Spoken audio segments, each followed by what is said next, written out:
Things for Trump supporters just keep getting worse. First, Donald Trump gets convicted of 34 felony counts, and then America starts a celebration of the gayest month of the year. But is any month a good month to be a Trump supporter? January reminds them of the time they tried to overthrow the government and failed miserably. February reminds them that no one loves them and they are all alone, and it's Black History Month. March reminds them that the Irish will always be cooler than them and they are also here to drink all of their beer. April reminds them that Jesus is too embarrassed to come back. May reminds them that Mexicans are also way cooler than them and will also drink all their beer. And of course, June, we celebrate Juneteenth and Pride Month. However, this November may end up being the saddest month in MAGA history. To celebrate Pride this year, I decided to take a look back at one of my favorite Jordan Klepper videos, a video that a subscriber asked me to cover last year, and I had to take down because of Trump flakes. This one's for you, Julie. In today's PC world, it seems like everyone is trying to be a bit more tolerant. But in one stubborn town in rural red state Arkansas, discrimination is on the rise. Worst of all, the local city council refuses to open their eyes to the town's bigotry. We do not discriminate in Eureka Springs. Everybody's accepted for who they are. And if you're a 7-foot tall man and you want to parade in town barefooted with wearing a purple dress, that's fine. Oh, really? Tell that to local resident Randall Christie. There's discrimination everywhere. There always has been. I doubt there ever will be a time when there's not discrimination. And you're facing discrimination here because you're Jewish? No, I'm facing discrimination here because You're Black? I pastor a church. So the people being discriminated against here are Christians? Yes.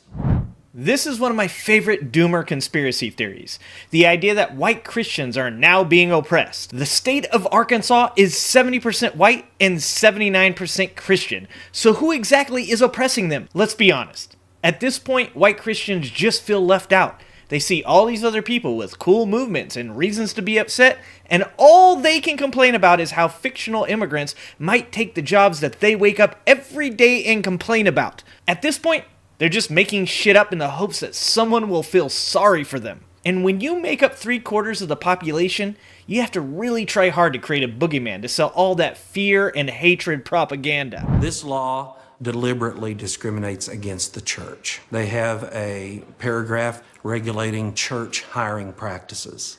Nobody's taking away the church's right to do anything. They are not a part of this ordinance. They're not included in this ordinance.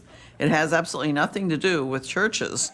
Okay, so the church is excluded from this law and Pastor Christie can hire anyone he wants. And while the town didn't take away his church or ban public displays of Christianity, or shut down his enormous passion play, or remove his 66-foot Christ of the Ozarks statue, or stop him from expressing himself in local papers, online, and through ads plastered around town, he is still under attack.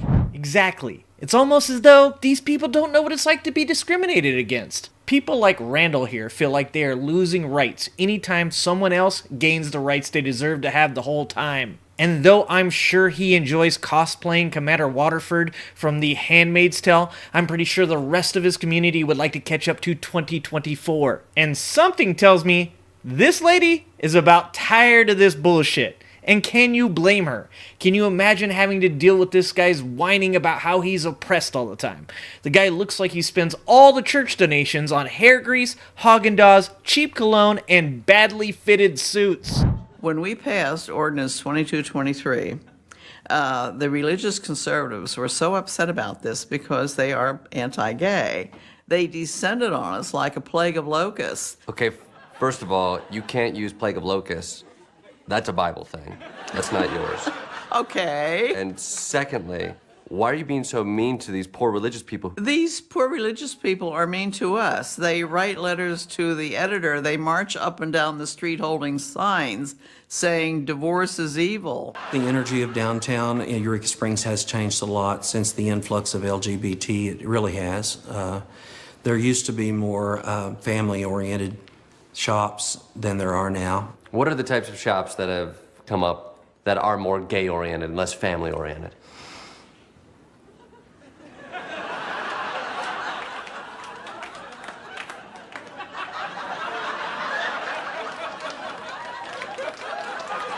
There's a few. We don't have open displays of homosexuality. How do you openly display that you're homosexual? You open up gay stores. Oh, we have stores that are owned by gay people, but they're not gay stores. I really don't understand what you're talking about. Well, I'm sure there's stores that sell like interesting rugs. That's A rug. in-your-face lesbianism. Or what about that cute little gelato store? Which that screams in your face, accept me now, homosexuality. The gelato, that's kind of an ice cream. Yeah, Ice cream is not gender neutral? This is Trump supporter logic in a nutshell. They feel like something bad is going on, they just can't ever prove it. They are too uneducated and backwards to understand that just because people want to pass laws to make it illegal to discriminate against people of the LGBT community doesn't mean that they are going to destroy your traditions or turn your children gay. LGBT people today are being treated much the same as women were treated during the Salem witch trials. And believe me, if there weren't as many people standing up and saying enough is enough, they would be meeting the same results. And religion is the common denominator in both of these scenarios. So maybe the problem's not with the gays, maybe the problem is with religious insecurity. They hate women and they're scared of being around gay culture. And it sure does seem like a lot of these pastors end up coming out of the closet. But I'm sure Randall here can convince us that he has some good reasons, right? These laws that protect gender expression allow biological males to go wherever they want, biological females to go wherever they want, depending on how they're expressing their gender that day. It is happening, you know. what's happening? There are people that walk into restrooms and someone of the opposite sex is in that restroom, Doing what? evidently using the restroom. And then what? I don't know, but that's a problem for some people. I'm not quite sure what bathrooms have to do with this, but for some reason, conservative religious people are terribly hung up on bathrooms. What the fuck is with the obsession with the bathroom? I don't know about the religious right, but when I go into a bathroom, I'm generally there for one thing and one thing only, and that is to pee. That's right, those of you that poop in public restrooms are nasty, and you should be ashamed of yourselves. But other than a couple notable cases of Republican congressmen soliciting gay sex in bathrooms, I am not aware of any bathroom-related crimes. Look, the Republican Party cannot exist unless they can sell their base on the fear of the other. And as other communities find their voice and gather support from their fellow Americans, MAGA and their ilk will continue to try to find new targets to focus their anger and hatred on. There is no better time than now for those of us that are still sane to use common sense and logic to combat the immense amount of misinformation surrounding the LGBT community. We are all one race, and that is the human race. Regardless of sex, gender, ethnicity, or sexuality, we all deserve to be treated equally. To all the young people out there struggling, we got your back. I'm not perfect, but I'm proud to say I'm your ally. Now, can we please come up with an acronym that's easier to pronounce? Just asking for a friend.